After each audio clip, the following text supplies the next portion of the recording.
me just share with you briefly, just a couple thoughts that I pulled out of Genesis chapter 42 real quick, because I shared with somebody this morning, I get 100 times more nervous doing these live streams than I do like teaching in real time to people behind the pulpit, because this is a whole new medium. People's attention spans aren't that long. You've got all kinds of technical limitations, and you've got to stare at my old toys while I talk. But just a brief word of encouragement. I was trying to dig into the Bible to find any comparables to what we're going on right now. We are in the midst of a global pandemic.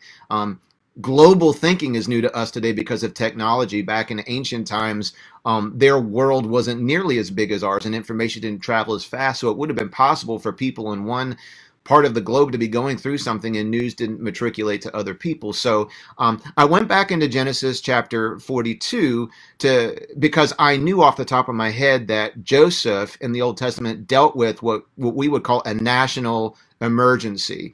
And I thought maybe we could dig into his leadership and see if there's anything that Joseph's leadership brought to the table in leading an entire nation in their part of the world through a crisis that transfers to us 2,000 years later today. We'll pick up the story. Pharaoh was the ruler of Egypt, and the story talks about in Genesis 40, I think it's 42, 43. I have it written down here. Genesis 41 and 42.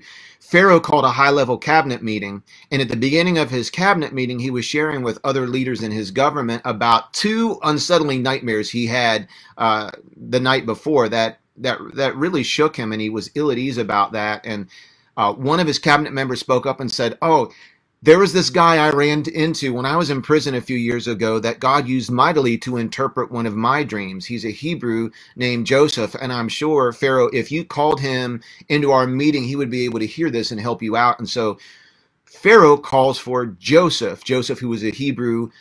He was a Hebrew. He was, if you remember, he was in prison for a crime he did not commit, which kind of reminds me of a phrase from, is it the A-Team? In like the opening sequence of the A-Team that talk about, these renegades who were, anyway, other day. He calls for Joseph. Joseph comes into the cabinet meeting, and Pharaoh says, "I hear you can interpret dreams." And Joseph says, "Well, I can't, but God can. And let me hear your dream, and maybe God will help us interpret your dream." So Pharaoh shares the dream. Won't go all the details, but they're very similar. And so here's what they mean. Basically, your two dreams mean the same thing. It means that we're going to have, as a nation, Egypt will have 7 years of plenty, good finances, good commerce. It was a highly agrarian culture, which means not only did they survive on the food that they grew, but their economy depended upon that as their main means of exchange and their main means of exports. He said, we're going to have 7 good years, but then we're going to have 7 years of national famine. And we're going to be short on food, and as a result of that, the economy is going to slow down. So Joseph says, here's what you need to do, King. You need to find somebody that you can add to your cabinet to be the chief, the chief executive officer for this, to prepare us for this. And then you need to give that person permission to marshal resources to get us ready. And Pharaoh says, sounds like a great idea. You've got the job. So what Joseph did, and what Genesis rolls out for us, is that years when things were really good, and they saved, I think, 20%. They saved 20% of their crops. And here's an interesting detail. It says they started storing up 20% of their surplus, and they put guards around it to make sure that people didn't steal the surplus. Now it sounds like human nature was the same 2,000 years ago that it is today. And then after that 7 years of plenty, they had 7 years of absolute famine where crops weren't growing and food shortages happened.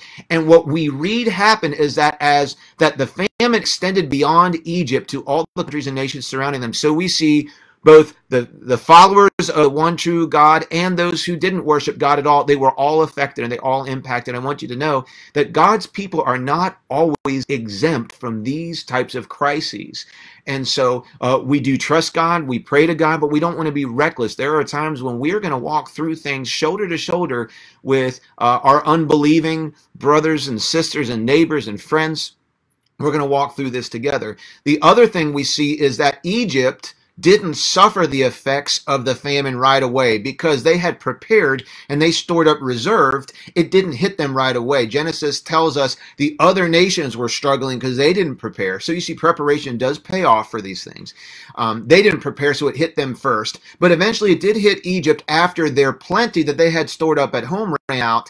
Then they started to cry out to Pharaoh, what should we do? What should we do? They cried out to the government, please step in and bail us out. Please step in to help us. And the government had a plan to help them in that time. So let me read to you, let me find where I have it here. Let me read to you just quickly what Genesis tells us that Joseph did, and then I'm going to lift out just a couple statements to encourage you this morning. Genesis chapter 41, verse 53. At last, the 7 years of bumper crops throughout the land of Egypt came to an end. So it's talking about their up economy, their bull market, their commerce. It came to an end abruptly. Then the 7 years of famine began, just as Joseph had predicted. The famine also struck all the surrounding countries, but throughout Egypt there was plenty of food initially. Okay, so when you prepare for things like this, if you live in a state of preparation, your reserves will carry you through for a period of time, but then at some point our reserves are going to run thin. Eventually, however, the famine spread throughout the land of Egypt as well. And when the people cried out to Pharaoh for food, he told them, go to Joseph and do whatever he tells you. So you also see that they had a chain of credible, trustworthy leaders and information already in place. I want you to know that there's a lot of information that's swirling around right now, and we need to be careful about making sure that we fact check and find credible sources for information. And if you don't have information, you may still have a platform. You might have your social media or everything else. Be careful about spreading misinformation. They had a good chain of information available for people. Verse 56. So with severe famine everywhere, Joseph opened up the storehouses and distributed grain to the Egyptians, for the famine was severe throughout the land of Egypt. People had to come to the government, or they had to come to food warehouses for distributions for food, and that food was available to them out of the storehouses. And people, verse 57, and people from all around Egypt came to buy grain from Joseph because the famine was severe throughout the world, which is interesting. What you have here is that people around the world said, hey, Egypt can help us. And so Joseph was distributing food to the nationals who contributed to the surplus, and he was selling it to people who came from outside. There's an interesting economic question I have here about what Joseph was doing. Was he price gouging? Was he?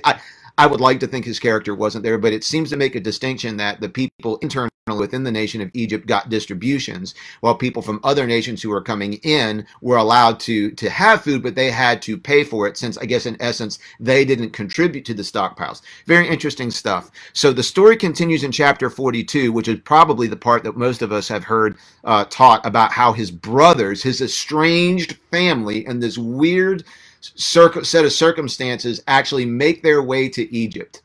And Joseph is brought into an unplanned reunion with his brothers for the first time in a long time. Keep in mind, he's like 30 years old at this time. And the whole reason he was estranged from his brothers in the first place is because they sold him into slavery out of jealousy for him. And they hadn't seen him in a long time. So the brothers don't recognize him, but he recognizes his brothers. That's something for you to read this week. What do I lift out of this that we can use today? Because I recognize, our attention span is short, and you're probably looking at a phone or a computer screen right now. Here's a couple things. First of all, preparation pays off, and we already talked about that. Second thing is, I see in times of national emergency that affects all of us, listen, we must make adjustments to our daily routine. Whether you want to or not, a national emergency, something like this, like a pandemic like we're living through, it imposes adjustments on your routine. Think about the Egyptians. They shopped differently.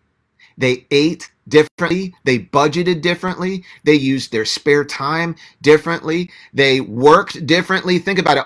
Most of them worked their fields, and now their work was interrupted. They might have been used to going into their food surplus and making all kinds of recipes. It just impacted everything. And the reality is, whether we want to or we don't, and most of us do not like making these kinds of adjustments. Listen, let's be early adopters of making adjustments.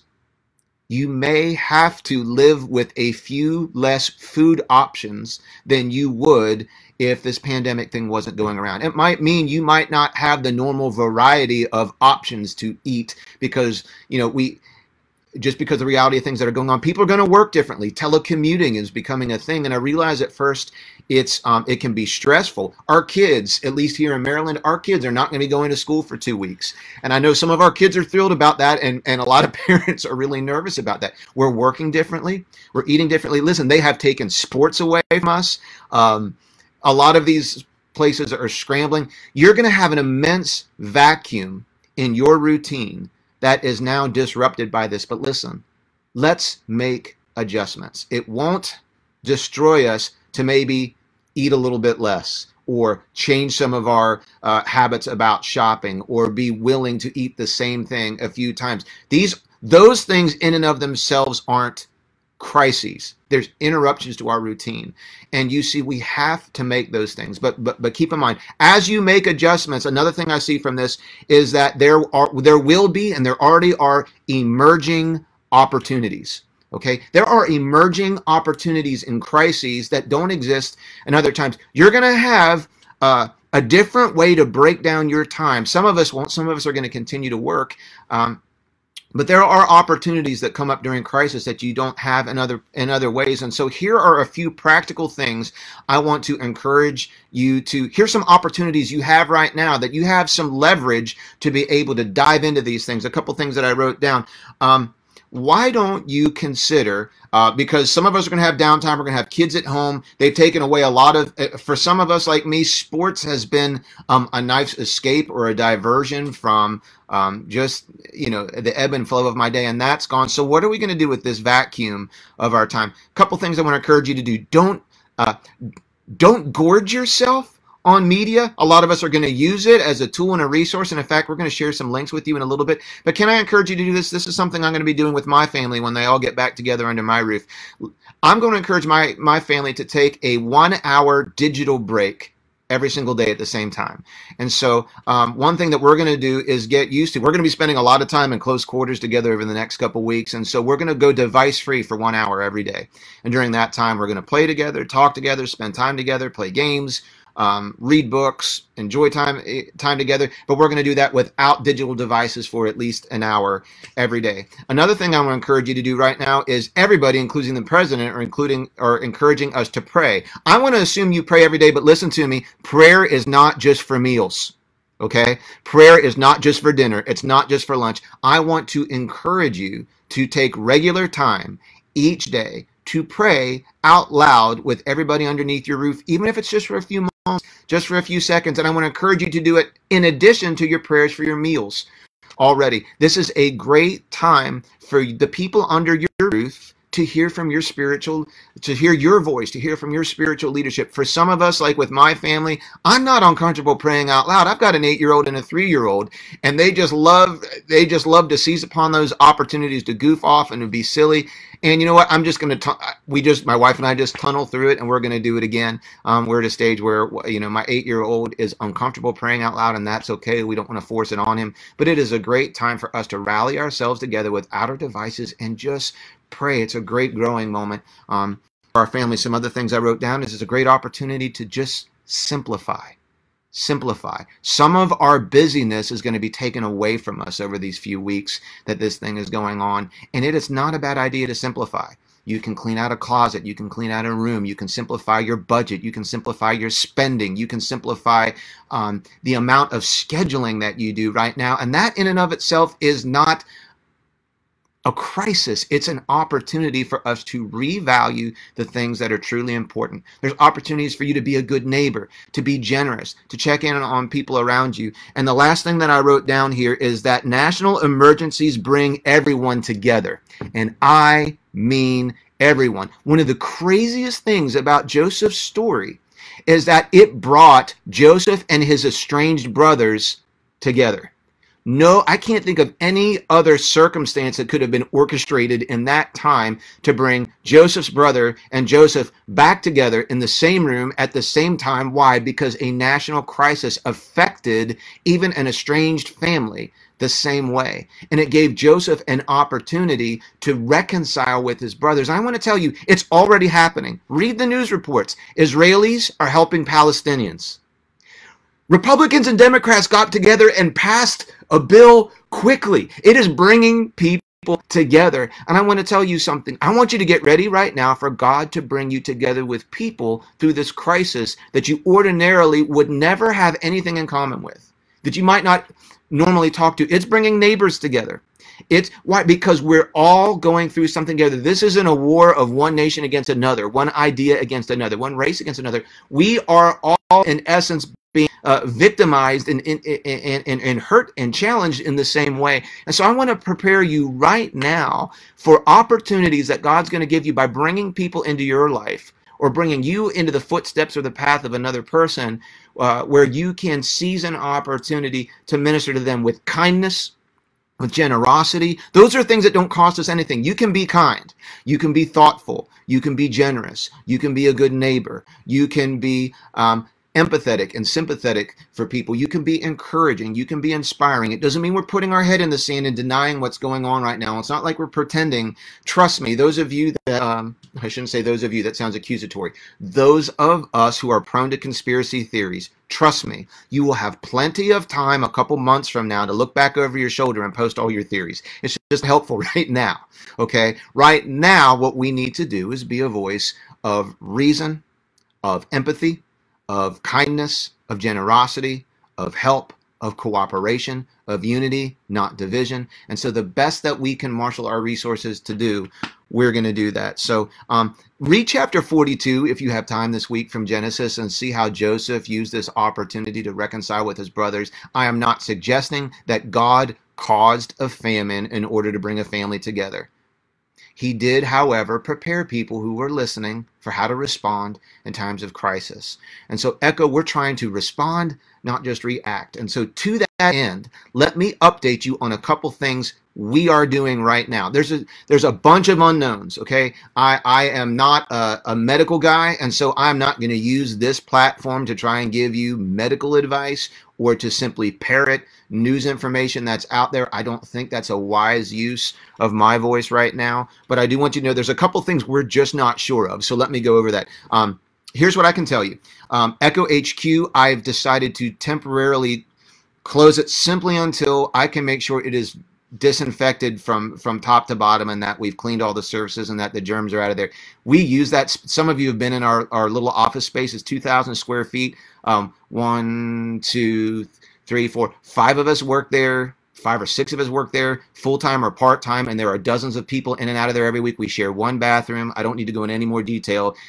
I just want to make sure that it's disinfected from top to bottom before I figure out the best way for us to use that space in the meantime. So we just want to make sure that it's clean, and then after that, we need to think through what is wise.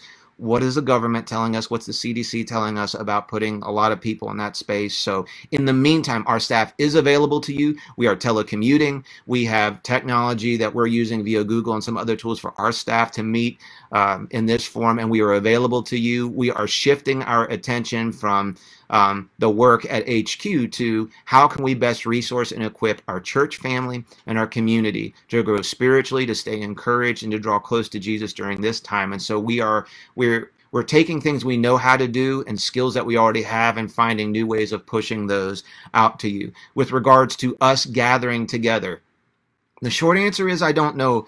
I don't know, guys.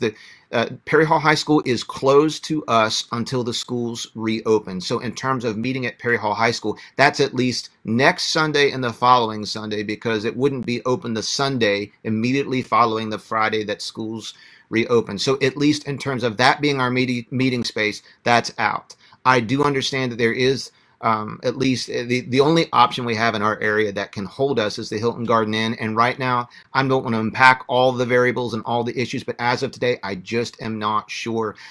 My priority is keeping you safe, and my priority is also demonstrating cooperation and unity with best practices that are being suggested to us by by our government, by the Centers for Disease Control. I'm trying not to go down the rabbit hole of all the conspiracies. I'm trying not to be reckless. Listen, I'm a person of faith. I believe in God, but I'm not stupid. And I'm not going to put you guys in a situation where there could be any stigma attached to if we have service and you don't come, that you're somehow less of a believer than somebody else. I just think that that's nonsense.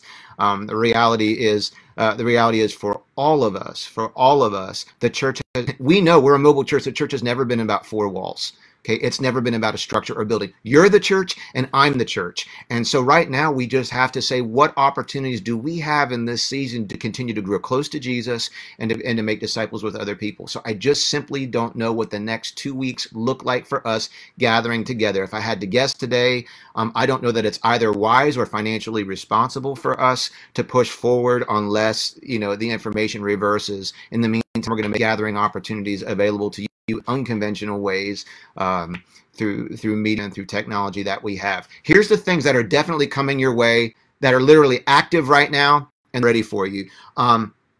Grown-ups, Pastor James, beginning, I think he's beginning tomorrow. I'm not entirely sure, but Pastor James is going to take the sermon that he prepared for this Sunday and break it down into 10 to 12-minute bite-sized episodes, 3 or 4 episodes, and he will upload those to all of our media channels this week. So we're going to continue with grown-ups teaching through the book of Acts. Pastor James will give you a couple episodes this week in bite-sized pieces, and then I will pick up at Acts chapter 9.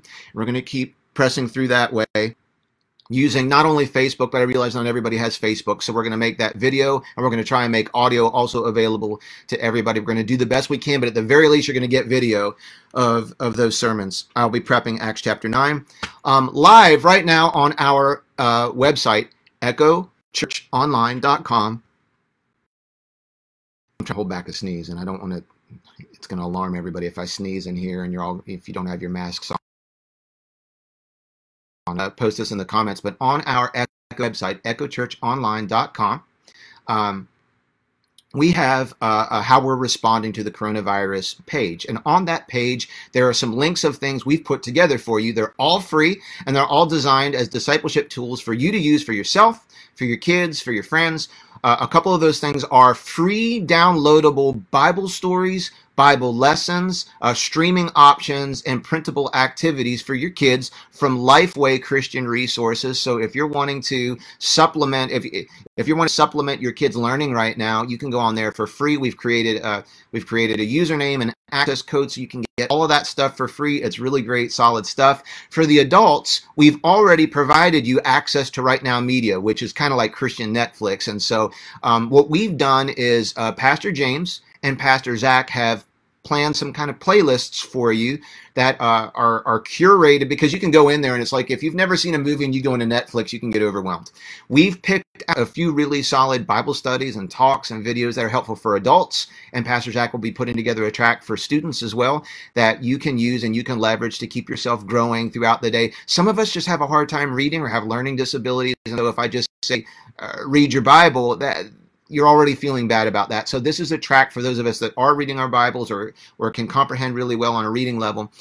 This is a supplement to that. For those of you that's a struggle, this can be a really great way to keep soul healthy during this time. And then here's a few things that we are working on. I'm not ready to go live with this yet, but here's what I'm working on.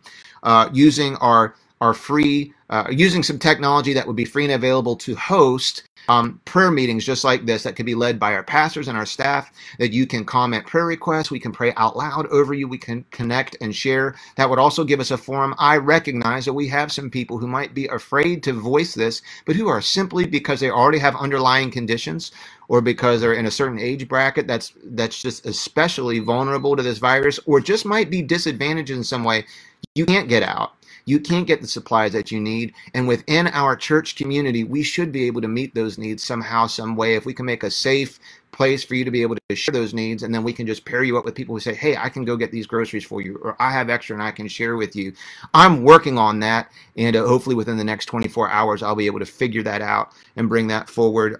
Live prayer sessions, audio podcasts. I realize not everybody has access to video, and if you're in your car and you have to work, it's hard to listen to these things on commutes. I am going to be working on building out some other podcasts that we can make audio available on those, and then mobilizing people to meet practical needs for those who are at high risk or otherwise disadvantaged. I don't have solutions for all those today, but I'm going to be working on those things this week. Listen, I can't stress this enough. I miss you. I love you. My work, my life, my family, they're all kind of welded together for me, and it is very difficult for me because of how I'm wired to be separated from people, even though I am an introvert. I wish I could see you and be with you today, but I know that I can't be. I wish my family was here at my house with me, but because of circumstances beyond my control, they're not. So what I'm trying to say to you is that I am also trying to get a handle on my own anxieties and my own fears and my own, sometimes our mind, it just starts to go in places it doesn't need to go. But I can tell you that as someone who is prone to anxiety in the flesh, I have felt God's presence regulating those things to me in a way that I recognize uniquely as supernatural. And so I can speak to you with great confidence and clarity that even if there's an uptick in reported cases, even if things get worse before that they get better, and they might, the reality is they might, I have already experienced a special presence of God that is guarding my mind, that is guarding my heart, that is keeping me stable emotionally and even able to laugh and have some perspective in a time that it's scary. It really is. And I truly believe if we will lift out of the Bible what Joseph did, there was a beginning and there was an end to that famine. Okay? God knew when the beginning was. Now, in that case, God told them when the end was coming. In our case, we don't really know when the end coming, but God knows.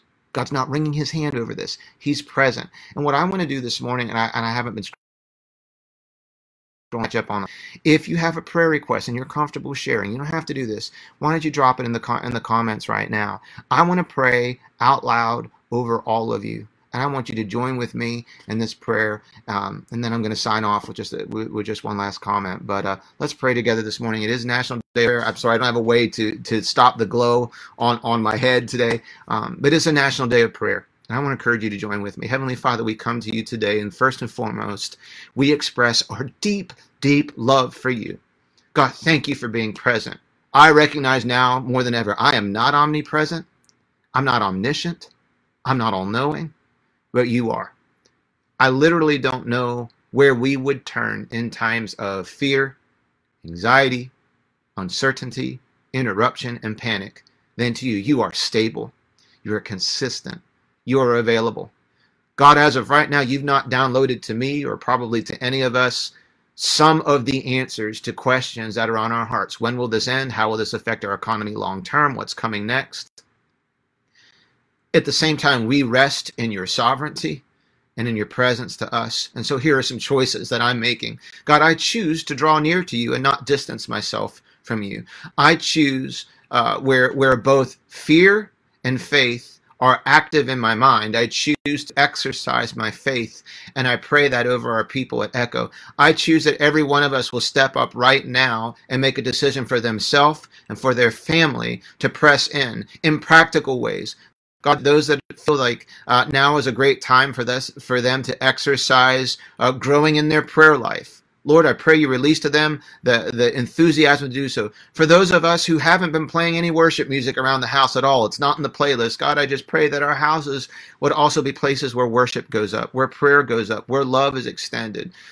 Lord, I pray over our nation, over our leaders right now, over our president, over his cabinet, over the leaders of these different branches, over the National Guard, over our senators and congressmen and women. Lord, would you please give them wisdom in times where we have been examples of division and disunity and partisanship. Lord, will you bring us together in a way where we can act wisely and prudently to see this virus slowed and ultimately stopped? God, we know with one word from you, this whole thing can be beaten back and turned away. And we join our prayers around this nation right now to you for relief from this. God, that we will emerge from this not just economically or financially, but God, will you you in this time break out your presence over this nation. May there be a mighty revival. May there be an openness to seeking you like never before. Will you bring people into our path that we can demonstrate forgiveness and kindness to? Will you help us as a church, as Echo, to know how to use this season for your glory? Open up to us different ways that we can honor you and exemplify you and be your echo to our family and to our community during this season. I pray over my entire family right now who has various different requests, God, that you will hear and you will meet every single need. Give us wisdom to know how to honor you and respond and react to these things with great dignity and class and honor and level-headedness. God, I thank you for all that you're doing in us and through us and among us. I thank you for my church family. You know how much we love them, we miss them, and how often we think of them, and they're in my heart and my prayers, and I carry their burdens for them. Lord, help Pastor James and I and others who are not, listen, this is, talking to computers and putting out video teaching is definitely something I'm uncomfortable with, and you know that, God, but help us to be able to overcome even our own insecurities, that we can leverage this time to be able to help our people grow. You've given us a mandate as pastors to equip people to do work of the ministry. Help us to take the gifts that you've given us and find new creative ways to be able to use those to benefit your children and being effective in what you've called them to do. We ask these things in your mighty name we pray. Amen. Amen. Listen, I thank you guys for being an awesome church family. I apologize. I wanted to keep this 20 minutes. We're at 45. Apparently, even in pandemics, I can still go over time, so we'll work on that the next time that we're together. It's been really good to communicate with every one of you in one way, shape, and I'm definitely going to go through the prayer requests. Some of you, I know a lot more about what's going on, and I don't want to jeopardize the privacy of those moments, but I see what's going on there. If you do, I hesitate even whether to talk about this or not. Listen, right now is a time of a lot of financial uncertainty for all of you, and I just want you to know we understand. Your church understands that we're praying for you. For those of you that want to give an offering, or that's just part of your worship experience, you can continue to give online. If you would like to send a check, you can. Maybe Havila can just post that address in the comment section. But my top priority right now is not trying to make anybody feel uncomfortable or uneasy about whether you can or you can't give. Our heart is with you financially, and we're going to get through this.